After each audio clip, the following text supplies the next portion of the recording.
हिंद दोस्तों, कैसे हैं आप सभी लोग। आशा करता हूं आप सभी ठीक होंगे, स्वस्थ होंगे और मौज कर रहे होंगे। आज हम फिर से एक नए टॉपिक की शुरुआत करेंगे और अपना जो टॉपिक रहेगा वो रहेगा प्राणियों में जनन, और बहुत ही विस्तृत तरीके से खुल करके समझेंगे। अक्सर जो जनन के टॉपिक खुल करके नहीं समझ, लेकिन अपन बिल्कुल ओपन तरीके से समझेंगे कि जनन क्या होता है, जनन के पार्ट कितने होते हैं, उन पार्टों में कितने पार्ट होते हैं, सारी चीजें विस्तृत रूप से समझेंगे। पहले तो हम समझे कि ये जो जनन, प्राणियों में जो जनन है, तो जनन क्या होता है। तो देखो, जनन को मैं यहाँ पे दो प्रकार से लिखता हूं, री प्लस प्रोडक्शन। क्या लिख रहा हूं? री प्लस प्रोडक्शन, क्योंकि जनन को शाब्दिक क्या कहते हैं? रिप्रोडक्शन। तो इसको खोल करके मैं लिख रहा हूं री प्लस प्रोडक्शन। तो देखो, री का मतलब होता है नया और प्रोडक्शन का मतलब क्या होता है? उत्पाद। नया उत्पाद बनाने की जो प्रक्रिया है वो क्या कहलाएगा? जनन। अब इसमें उत्पाद क्या बना रहे हैं? तो नया उत्पाद के रूप में संतति बना, संतान उत्पन्न। तो सीधी सी बात है, नई संतान बनाने की जो प्रक्रिया है वो क्या कहलाएगी? जनन कहलाएगी। जनन जो होता है जीवों में भी होता है और पादपों में भी होता है। यहां हम किसकी बात करेंगे? जीवों की बात करेंगे, जंतुओं की बात करेंगे। जनन के लिए हम ये भी कह सकते हैं कि कोई भी माता पिता जो होते हैं अपने समान क्या पैदा करते हैं? संतति पैदा करते हैं। या हम ये कह सकते हैं कि उससे उनकी जाति का अस्तित्व बना रहता है। तो जनन से जाति का क्या बना रहता है? अस्तित्व बना रहता है। अगर जनन की क्रिया नहीं होगी तो जाति का अस्तित्व नहीं बनेगा। जाति धीरे धीरे क्या हो जाएगी? खत्म होती जाएगी, और एक समय ऐसा आएगा जाति पूर्ण रूप से क्या हो जाएगी? नष्ट हो जाएगी। इसीलिए जीव अपनी जाति का अस्तित्व बनाए रखने के लिए क्या करते हैं? जनन करते हैं, अपने समान संतति पैदा करते हैं। अब ये जो जीव होते हैं ये जनन भी करते हैं, संतान भी उत्पन्न करते हैं। अब बात करें कि इनके अंदर जनन कितने प्रकार का होता है, तो जनन दो प्रकार का होता है। एक अलैंगिक जनन होता है, इसे हम एसेक्सुअल रिप्रोडक्शन कहते हैं। क्या कहते हैं? एसेक्सुअल रिप्रोडक्शन कहते हैं। वहीं दूसरा जो होता है उसे हम सेक्सुअल रिप्रोडक्शन कहते हैं। आज हम केवल अलैंगिक जनन की बात करेंगे, लैंगिक जनन की कल बात करेंगे। अलैंगिक जनन क्या होता है, लैंगिक जनन क्या होता है, तो समझिएगा। लैंगिक जनन के लिए एक नर व एक मादा दोनों की आवश्यकता होती है, और जब नर व मादा दोनों का आपस में मिलन होता है, जब उनमें जनन प्रोसेस होता है, नर का शुक्राणु और मादा का अंडाणु, या हम कह सकते हैं नर का शुक्राणु मादा का अंडाणु दोनों मिलकर के क्या बनाते हैं? जाइगोट बनाते हैं। समझ गए बात को? तो हम ये कह सकते हैं कि लैंगिक जनन के लिए नर की आवश्यकता होगी, मादा की आवश्यकता होगी, जबकि अलैंगिक जनन के लिए नर व मादा की आवश्यकता नहीं होती है, क्योंकि यहाँ पर हम भेद नहीं कर सकते। इसलिए हम केवल किसकी बात करेंगे? अलैंगिक जनन की। तो अलैंगिक जनन क्या होता है? बिना युग्मक के व विशेष जनन अंगों के द्वारा। यहां पर किसी प्रकार के युग्मक नहीं बनते हैं, समझ रहे हो बात को? ना विशेष जनन अंग पाए जाते हैं, तो इनके द्वारा जो जनन हो रहा है वो क्या है? अलैंगिक जनन। समझ गए बात को? इनके अंदर केवल समसूत्री विभाजन हो रहा है। केवल कौन सा विभाजन होगा? समसूत्री विभाजन। अर्थात एक है तो दो बन जाएंगे, दो कोशिका से चार बनेंगी, चार से क्या बन जाएंगी? 8 कोशिका। अगर द्विविभाजन हो रहा है तो दो संतति बन जाएंगी। अगर बहुविभाजन हो रहा है तो दो से अनेक संतति बन जाएंगी। तो वहां पर विभाजन कौन सा होगा? समसूत्री। अर्थात एक में 2 कोशिका, 2 से 4 कोशिका, 4 से 8 कोशिका, 8 से 16 कोशिका बढ़ती जाएगी। समझे बात को? समान क्या बनाती जाएंगी? कोशिकाएं बढ़ाती जाएंगी। निम्न अकशेरुकी प्राणियों में पाया जाता है। किन में पाया जाता है? निम्न अकशेरुकी प्राणियों में पाया जाता है, जैसे अमीबा हो गया, पैरामीशियम हो गया, यूग्लिना हो गया, ट्रिपेनोसोमा हो गया, लिस्मेनिया हो गया, पोरीफेरा हो गया। इन सब में कौन सा होता है? अलैंगिक जनन होता है। या मैं ये भी कह सकता हूं, नर व मादा में भेद नहीं होता। नर व मादा में भेद नहीं होता है। तो ना तो नर को पहचान सकते हैं, ना मादा को पहचान सकते, केवल जीव को पहचान सकते हैं। समझ गए बात को? इसके अलावा हम इसे कायिक जनन भी कह सकते हैं और कोरक जनन भी कह सकते हैं। सोमेटोजेनिक रिप्रोडक्शन, सोमेटोजेनिक जैनिक रिप्रोडक्शन भी कह सकते हैं। अब हम बात करेंगे अलैंगिक जनन के पार्टीशन की, कितने पार्ट होते हैं, तो देखते रहिए वीडियो स्क्रीनशॉट। जनन में आगे की ओर बढ़ते हुए अलैंगिक जनन का फर्स्ट पार्ट उठाते हैं द्विविभाजन। द्विविभाजन को हम कहते हैं बाइनरी फिजन। क्या कहते हैं? Binary fission. देखो नाम में परिभाषा ढूंढेंगे। द्वि का मतलब होता है दो। कितना होता है? दो। विभाजन का मतलब होता है बांटना। क्या होता है? बांटना। अर्थात कितने भागों में बांट सकते हैं? दो भागों में। क्या लिखा अपन ने? जीव स्वयं कितने भागों में बढ़ जाएगा? दो भागों में बढ़ जाएगा। दूसरा, दोनों भाग स्वतंत्र प्राणी में विकसित हो जाते हैं। सिंपल सी बात है, अगर दो भाग बनेंगे, दोनों आगे चल करके क्या बनाएंगे? जीव का निर्माण करेंगे। तो दो क्या हो जाते हैं? भाग स्वतंत्र रूप से विकसित हो जाते हैं। ध्यान समझिएगा, द्विविभाजन दो, विभाजन का मतलब बांटना, दो भागों में बांटने की जो प्रोसेस होगा उसे हम क्या कहेंगे? द्विविभाजन। अनुकूल परिस्थितियों में होता है। कौन सी परिस्थितियों में? अनुकूल परिस्थितियों में। अनुकूल परिस्थिति मतलब तापमान जीव के अकॉर्डिंग होना चाहिए, भोजन की मात्रा जीव के अकॉर्डिंग होनी चाहिए, जल जीव के अकॉर्डिंग होना चाहिए, CO2 O2 जीव के अकॉर्डिंग होनी चाहिए। सारी की सारा प्रोसेस जो होता है वो जीव के अकॉर्डिंग होगा, तो वो क्या है? अनुकूल वातावरण। अगर वो उनके अनुकूल नहीं है तो वो कौन सा हो जाएगा? प्रतिकूल। अगर तापमान उससे अधिक हो रहा है, सहन नहीं कर पा रहा तो प्रतिकूल परिस्थितियों में। भोजन नहीं मिल रहा है तो वो कौन सा हो जाएगा? प्रतिकूल परिस्थितियों में। अगर अनुकूल परिस्थितियों में होगा तो द्विविभाजन करेगा, अन्यथा द्विविभाजन नहीं करेगा। अब हम द्विविभाजन को कुछ भागों में बांटते हैं। इसके तीन भाग है, एक साधारण द्विविभाजन, एक लंबवत द्विविभाजन, एक अनुप्रस्थ द्विविभाजन। सिंपल सी बात समझिएगा, अगर जीव किसी भी भाग में या किसी भी दिशा में दो भागों में बट रहा है, दो भागों में बट रहा है, तो उसे क्या कहेंगे अपन? साधारण। कोई भी भाग, जैसे ये हमने बात की, ये अमीबा है अपने पास में, ये यहाँ का क्या हो गया? केंद्र। ये भाग आया और ये अपने पास में कुछ इस प्रकार से बटा, और ये आगे चल करके एक अमीबा ये बना दिया, एक अमीबा ये बना। तो यहां पर अपन ने कोई भी भाग ले लो, कोई सा भाग ले लो, कहीं से भी बात करो, दो भाग बट जाएंगे। ये दो क्या बन गई? पुत्री कोशिकाएं। आगे चल करके क्या बनाएंगे? एक संपूर्ण जीव का क्या करेंगे? निर्माण करेंगे। उदाहरण के लिए आप यहाँ पे अमीबा की बात कर सकते हो। किसकी बात करोगे? अमीबा की। लंबवत का मतलब खड़े की बात कर रहे हैं, ये कहीं से भी काट दो। लंबवत का मतलब खड़ा विभाजन। क्या हो रहा है? खड़ा विभाजन। जो भी प्रोसेस होगा कैसा होगा? खड़ा होगा। तो अपन क्या लिख सकते हैं यहाँ पे? लंबवत रूप से विभाजित, लंबवत रूप से विभाजित कर देंगे। क्या कहलाएगा? लंबवत द्विभाजन। अब लंबवत द्विभाजन के अंतर्गत क्या होगा? सपोज देन अपन ने बात की यहां पे कि ये अपने पास में एक युगलिना का डायग्राम बना हुआ है, यहां पे अपने पास में ये खड़ा है, ये केंद्रक बना दिया, ये सेम इसी प्रकार से बटेगा। यहां से इसने ये दो भाग बनाए और ये यहां से इसने बांट दिया, ये हो गया, ये हो गया। यहां सिंगल था, यहां पे क्या हो गया? डबल। यही आगे चल करके क्या बना देगा? एक अन्य जीव का फॉर्मेशन कर देगा। ये बट गया। समझ गए बात? तो खड़ा हो रहा है तो कौन सा होगा? लंबवत। उदाहरण के लिए युगलिना। कौन सा आ जाएगा? युगलिना।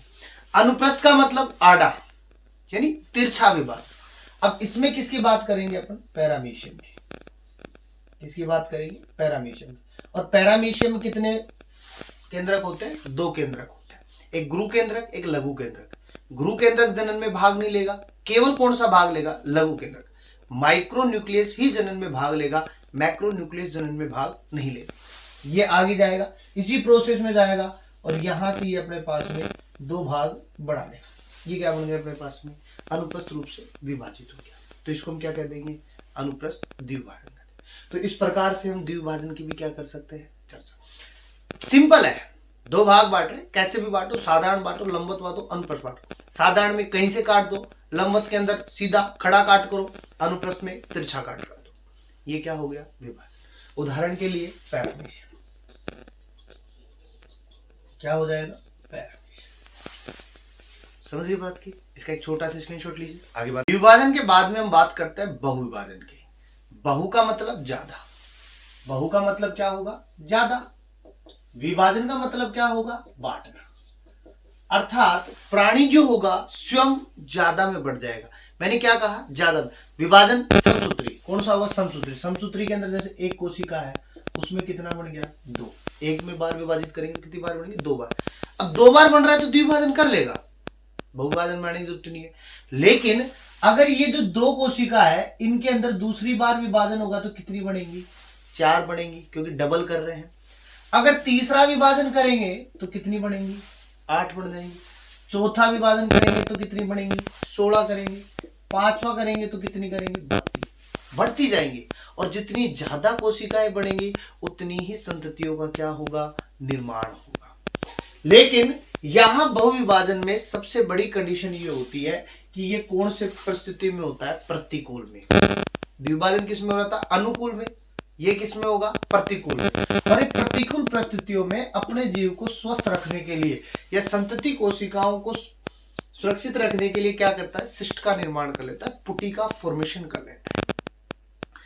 जैसे ही ये किस में आएगा? अनुकूल वातावरण में, अपने टेम्परेचर के अकॉर्डिंग आएगा, अपने लाइट के अकॉर्डिंग आएगा, अपने जल के अकॉर्डिंग आएगा, अपने भोजन के अकॉर्डिंग आएगा, तो ये पुटी को क्या कर देता है? फाड़ देता है। और संतति कोशिकाएं क्या हो जाती है? स्वतंत्र हो जाती है और एक जीव का क्या कर लेती है? निर्माण कर लेती है। उदाहरण के लिए अमीबा, इसकी बात करेंगे। अमीबा, प्लाज्मोडियम की बात कर सकते हैं। यहाँ पे इसकी बात करेंगे, प्लाज्मोडियम। समझ गए बात को? वही बात करें प्लाज्मोटेमी की। देखो, प्लाज्मोटेमी और द्विभाजन लगभग सेम होते हैं। फर्क इतना होता है कि द्विभाजन में केंद्रक का विभाजन करते हैं, यहां कोशिका द्रव्य का विभाजन करेंगे। तो क्या लिखा? साइटोप्लाज्म में विभाजन होगा। कितनी कोशिकाएं बनेंगी? 2। किसका विभाजन नहीं होगा?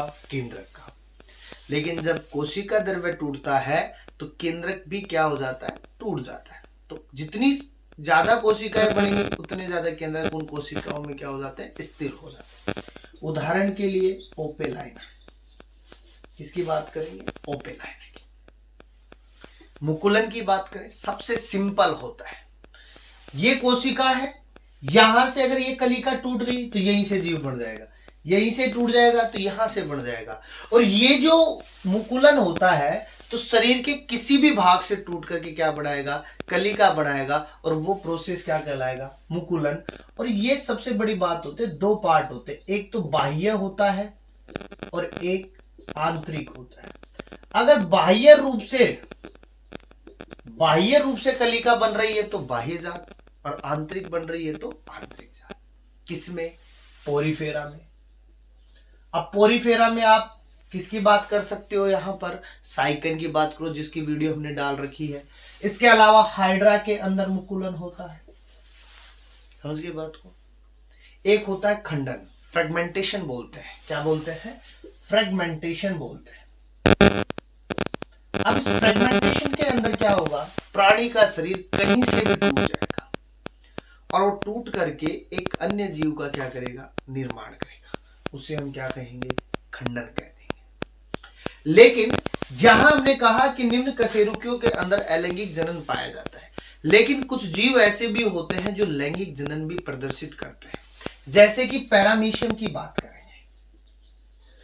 अब आपके दिमाग में यह आ रहा होगा कि पैरामीशियम के अंतर्गत तो अलैंगिक जनन हो रहा था, और जबकि निम्न कशेरुकियों में नर व मादा में तो भेद ही नहीं कर रहे, तो लैंगिक जनन कैसे होगा? और अपन क्या कह रहे हैं कि जब नर व मादा दोनों आपस में मिलेंगे तो लैंगिक जनन होगा। तो यहां होता क्या है? 2 अलग अलग संतति आपस में आकर के ज्वाइंट हो जाती है और वो आगे क्या करती है? जनन प्रोसेस करती है। इसमें अपन पैरामीशियम के अंतर्गत हम दे देंगे सहयुग्मन को, कंजुगेशन को दे देंगे, और वही अपने पास में लैंगिक जनन को मानते हुए चलते हैं। समझ गए बात को? इसका एक छोटा सा स्क्रीनशॉट लीजिए, आगे बात करेंगे। मानव में लैंगिक जनन की बात करें तो सबसे बड़ी बात है कि मानव जो होता है एक सामाजिक जीव होता है। सामाजिक जीव का मतलब हो गया समाज में रहने वाला। किसमें रहता है? एक समाज में रहता है, संगठित समाज के अंदर रहता है। ठीक है। इसके अलावा ये एकलिंगी होते हैं। कैसे होते हैं? एकलिंगी। एकलिंगी का मतलब होता है नर अलग होना और मादा का अलग होना। भेद पाया जाता है, नर को हम पहचान सकते हैं, मादा को भी पहचान सकते हैं। जरायुज होते हैं। कैसे होते हैं? जरायुज होते हैं, विविपैरस होते हैं। जरायुज का मतलब होता है शिशु को जन्म देने वाले। किसको जन्म देते हैं? शिशु को जन्म देते हैं। एक होता है अंड, समझ रहे बात को? एक हो गया अपने पास में जरायुज हो गया, और एक हो गया अंडपरजक। जो अंडों से शिशु को जन्म देते हैं उनको अंडपरजक, और जो डायरेक्ट शिशु को जन्म देते हैं उनको हम क्या कहते हैं? जरायुज कहते हैं, विविपेरस कहते हैं। अब नर व मादा है तो हम कैसे पहचानेंगे, और ये पहचानने वाले लक्षणों को हम क्या कहते हैं? तो लैंगिक द्विरूपता कहते हैं। क्या कहते हैं? लैंगिक द्विरूपता कहते हैं, सेक्सुअल डाइमॉर्फिज्म कहते हैं। हम कैसे पहचानेंगे नर है या मादा है? तो समझिएगा, अगर सबसे पहला पॉइंट है नर में दाढ़ी मूंछों का आना। नर में दाढ़ी मूंछों का आना, अगर दाढ़ी आ रही है, मूंछ आ रही है तो वो क्या है? नर है। लेकिन मादा में दाढ़ी मूंछ नहीं पाई जाती। लेकिन याद करो, अपने प्रीवियस अंतःस्रावी ग्रंथियां जब पढ़ रहे थे तो उसमें बताया था, अगर टेस्टोस्टेरोन का स्राव ज्यादा हो जाता है मादा में तो वहां दाढ़ी मूंछ दिखाई देंगी। नर में अगर एस्ट्रोजन ज्यादा हो जाता है तो दाढ़ी मूंछ नहीं दिखाई देंगी। समझ रहे हो बात को? दूसरा, नर में स्तन कम विकसित होते हैं। नर में स्तन कम विकसित होते हैं, ब्रेस्ट ज्यादा विकसित नहीं होता है, जबकि मादा में ब्रेस्ट क्या होता है? ज्यादा विकसित होता है, अर्थात स्तन ज्यादा विकसित होते हैं वहां पे। समझ गए बात को? इसके अलावा नर में सिसन उपस्थित होता है, जबकि मादा में नहीं होता है। नर में सिसन उपस्थित होता है, जबकि मादा में सिसन नहीं होता, अर्थात पेनिस अनुपस्थित होता है और उधर पेनिस अनुपस्थित होता है। वही बात करें, नर में सिसन में मूत्र जनन छिद्र उपस्थित होता है। नर के अंदर सिसन के अंदर पेनिस में ही क्या होता है? मूत्र जनन छिद्र होता है, जबकि मादा में मूत्र जनन छिद्र एक दरार रूपी संरचना में खुलता है। किसमें खुलता है? दरार रूपी संरचना में खुलता है, जिसे अपन क्या कहते हैं? भग कहते हैं, वोल्व कहते हैं। अर्थात जो योनि का उभरा हुआ भाग होता है वो एक दरार रूपी छिद्र के रूप में खुलते हैं, उसे हम क्या कहते हैं? भग कहते हैं। वही बात करें, नर में आवाज भारी होना। नर की आवाज क्या होती है? भारी होती है, जबकि मादा में आवाज क्या होती है? सुरीली होती है। किसकी वजह से? हार्मोन्स की वजह से। नर में आवाज का भारी किसकी वजह से होगा? टेस्टोस्टेरोन। टेस्टोस्टेरोन। इधर क्या रहेगा? एस्ट्रोजन। क्या रहेगा? एस्ट्रोजन। तो नर में आवाज भारी किसकी वजह से? टेस्टोस्टेरोन। जितना ज्यादा टेस्टोस्टेरोन रहेगा उतनी ही ज्यादा आवाज रहेगी, और नर में जितना ज्यादा एस्ट्रोजन होगा उतनी ही आवाज कैसी होगी? सुरीली होगी। समझिए बात को? तो इस प्रकार से अपन लैंगिक द्विरूपता के लक्षणों को देख सकते हैं। एक छोटा सा स्क्रीनशॉट लीजिएगा इसका। अब हम बात करते हैं लैंगिक जनन के चरणों की, कि जो लैंगिक जनन में क्या क्या पोर्शंस पाए जाएंगे जिसकी वजह से एक भ्रूण का निर्माण होता है या एक शिशु का निर्माण होता है। तो सबसे पहले हमें क्या चाहिए? युग्मक चाहिए। अगर एक जीव को बनाना है तो उसके लिए हमें क्या चाहिए? युग्मक चाहिए। और युग्मक बनने की प्रक्रिया क्या कहलाती है? युग्मक जनन कहलाती है। इंग्लिश में गैमेटोजेनेसिस कहते हैं। युग्मक बनने की प्रक्रिया क्या कहलाएगी? युग्मक जनन कहलाएगी। और युग्मक दो होते हैं, नर में और मादा में अलग अलग होते हैं। नर में क्या होंगे? स्पर्म, शुक्राणु। मादा में क्या रहेगा? अंडाणु, जिसे अपन क्या कहेंगे? ओव्यूम। एक तरफ है स्पर्म और एक तरफ है ओव्यूम। समझ गए बात को? अब शुक्राणु, शुक्र जनन की प्रक्रिया। इसकी प्रक्रिया शुक्र जनन की, स्पर्मेटोजेनेसिस प्रक्रिया के दौरान क्या बनेगा? शुक्राणु। और oogenesis, अंड जनन की प्रक्रिया के दौरान क्या बनेगा? अंडाणु बनेगा। समझिएगा, युग्मक बनने की प्रक्रिया, युग्मक जनन। युग्मक कितने हैं? दो। नर में स्पर्म, शुक्राणु, मादा में अंडाणु, ओव्यूम या एग।